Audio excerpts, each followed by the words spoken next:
I came across this Dave Ramsey clip, and I'm not gonna lie, it pissed me off. I don't tell people to file bankruptcy, and I don't tell people to file divorce, with the exception of a situation where the wife is a punching bag because her husband's scum. In that case, file divorce. Get out of there. He's scum.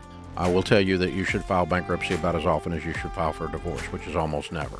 No one is minimizing the trauma of being physically abused by a partner, but let's be very clear. Financial abuse is a very real problem as well. And when somebody gets trapped by a predatory interest rate, junk fees, and deceptive loan terms, they're being exploited, often systematically and legally. Ramsey acknowledges abuse as a reason to walk away from a marriage. Why not acknowledge that financial abuse is a reason to walk away from debt? Now, that's from a guy that did file bankruptcy, but we fought 2.5 years to keep from filing bankruptcy. They were down to, we've been sued 78 times before we filed bankruptcy. They were coming to take the furniture out of our house, and Rachel was 2 months old. And I decided they're not taking the baby bed. I fought this for 2.5 years. I've sold everything we owned. I've done everything we could do. I took it all the way to the bottom, and then we filed for bankruptcy in September of 1988. Dave fought for 2.5 years, and then he filed for bankruptcy. Well, some of you have been fighting for 2.5 decades, and he's out here all smug telling you not to file. You've been juggling credit cards, payday loans, medical bills, rent hikes, without the luxury of selling off investment properties or tapping into real estate equity like he could, right? Bankruptcy didn't fail Dave. It actually saved him. It gave him a fresh start, and the platform to build a financial empire, so much so that he built a multi-million-dollar brand preaching financial discipline after filing for bankruptcy. And now he's telling everyday drowning people, fight harder. That's not financial advice. That's financial gaslighting. It was all real estate oriented. It wasn't consumer but either. I didn't have any consumer debt, hardly at all. I borrowed on the cars to buy houses. Let that sink in. The guy who built an empire telling working-class Americans how to get out of credit card debt never had any himself.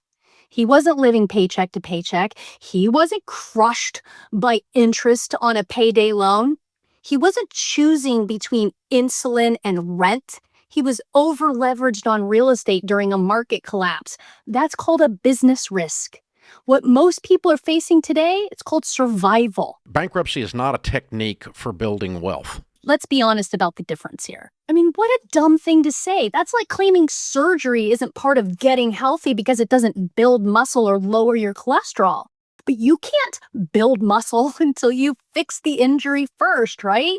Lowering your cholesterol doesn't help if your heart isn't working.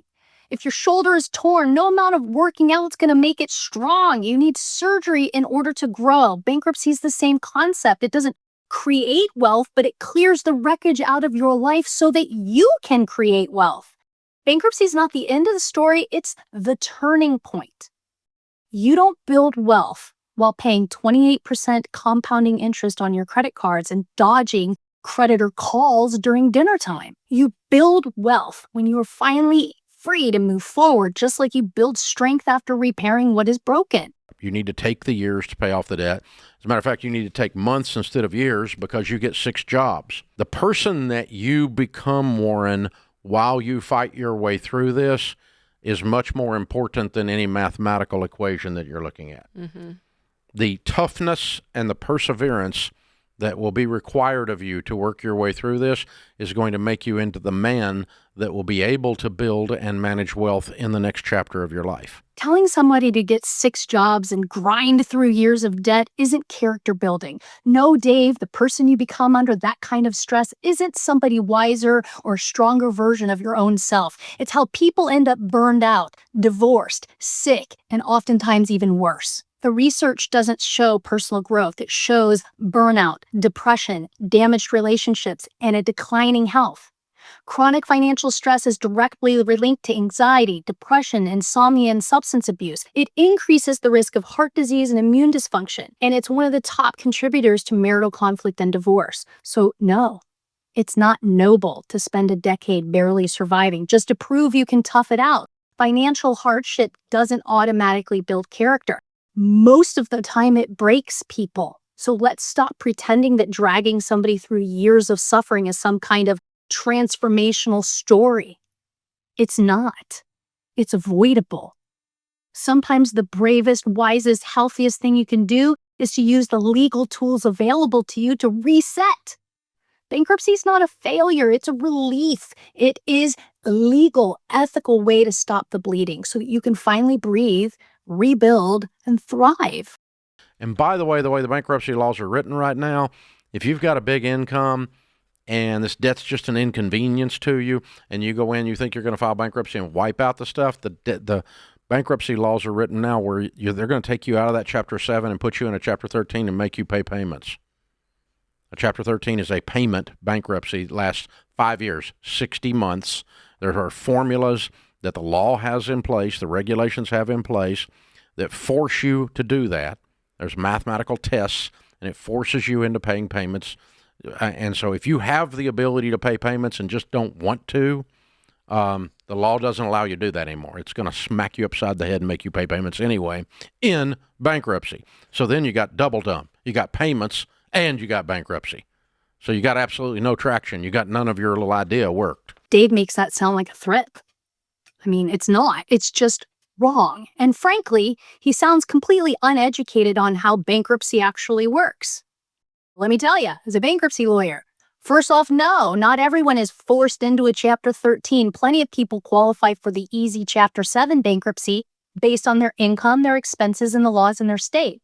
That's why you don't listen to a radio host, you listen to a bankruptcy attorney who understands what they're doing in this lane. And second, Chapter 13 isn't a punishment for being doubly dumb. It's a structured, court-protected repayment plan that steps in and stops all your compounding interest, halts collections, and reduces what you're going to have to owe, all under the safety of a judge. You make one manageable monthly payment, often far less than what your debt collectors are demanding from you, and you get to keep your car and your house and your sanity. That's called traction, Dave. It's called a solution to a problem. That's what actual relief looks like. So don't let fear, shame, or a financial guru with a microphone keep you stuck. Yes, you need to get the scissors out and place them across the credit cards and press hard repeatedly. It's called plastic surgery. Don't tell me Dave Ramsey doesn't have credit. I don't believe that for a second, really. I mean, let's be honest. He owns multiple businesses. He buys and sells real estate. He operates in a world where access to credit and a strong score absolutely matter. And you know what it takes to build a strong credit score? It's going to take credit cards. I know people don't like to hear that. Revolving credit.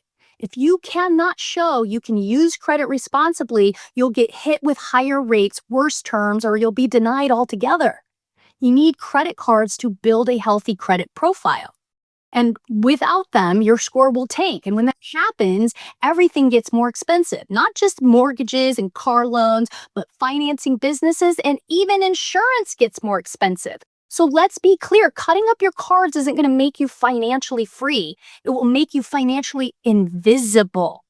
It's not bold advice, it's lazy advice that he's giving you. Dave Ramsey, Walt Disney, Henry Ford, P.T. Barnum, Milton Hershey, Francis Ford Coppola, Donald Trump 6 times, J. Crew, J.C. Penney, Neiman Marcus, Toys R Us, Payless Shoes, Delta Airlines, United, American, Spirit, Hertz, General Motors, Chrysler, Kodak, Blockbuster, Frontier Communications, Pier 1 Imports, Forever 21, GNC, Richard Branson's Virgin Brands, Cesar Millan, 50 Cent, MC Hammer, Mike Tyson, Tony Braxton, Burt Reynolds, they all declare bankruptcy. Not to mention all the people who got government bailouts while they were on the verge of declaring bankruptcy. Elon Musk's Tesla and SpaceX, AIG, Citigroup, Bank of America, JP Morgan Chase, Wells Fargo, Goldman Sachs, Morgan Stanley, General Motors, Chrysler, Fannie Mae, Freddie Mac, Bear Stearns, GMAC. More? Delta Airlines, United Airlines, American Airlines, Southwest, US Air, Boeing, Lockheed Martin, Carnival Cruise Line, Royal Caribbean, Norwegian Cruise Line. Oh, let's get into some restaurants. Ruth Chris's Steakhouse, Shake Shack, Potbelly, Ashford Hospitality. How about Penn Central Railroad, Continental Illinois Bank, hundreds of savings and loans in the 1980s. And don't forget big banks, big automakers, big airlines, big defense contractors, even fancy steakhouses, all lined up for help. They got bailouts. And you get shame. I'll go a step further. If you can pay your bills and you just refuse to, that's stealing. That's stealing. It's unethical. You know what else is unethical? Charging 29% interest on a $200 emergency. Drowning people in fees while spending billions on corporate bonuses. Shaming working class families for seeking relief while billion-dollar companies get bailouts without judgment. People don't file bankruptcy because they are trying to steal. That's not why they file bankruptcy. They file bankruptcy because they're trying to survive, and let's not pretend that this system is fair. The wealthy use bankruptcy as a strategy, but everyday people use it as a last resort. Neither is stealing. Both are legal. Stop moralizing somebody else's rock bottom. Debt is most certainly not a character flaw. And relief isn't theft. So let's call it what it is. Rich people use the system, then they shame you for using the same system. They restructure, they get bailouts, they file bankruptcy without blinking. They call it a strategic decision. But when you do it, suddenly it's a moral failure. They get to rebuild. You're told you have to fight harder. It's hypocrisy, it's elitism, and it's keeping people stuck in shame instead of giving them a path to freedom. But here's the truth. You deserve the same tools, the same protections, the same second chances. Bankruptcy is not the end. It's not failure. It's how the system was designed to work, and now you know how to use it. So don't let fear or shame of some guy with a microphone keep you drowning. Talk to somebody who actually understands the law. You can click on the link in the comments to talk to a bankruptcy lawyer near you who can set the record straight.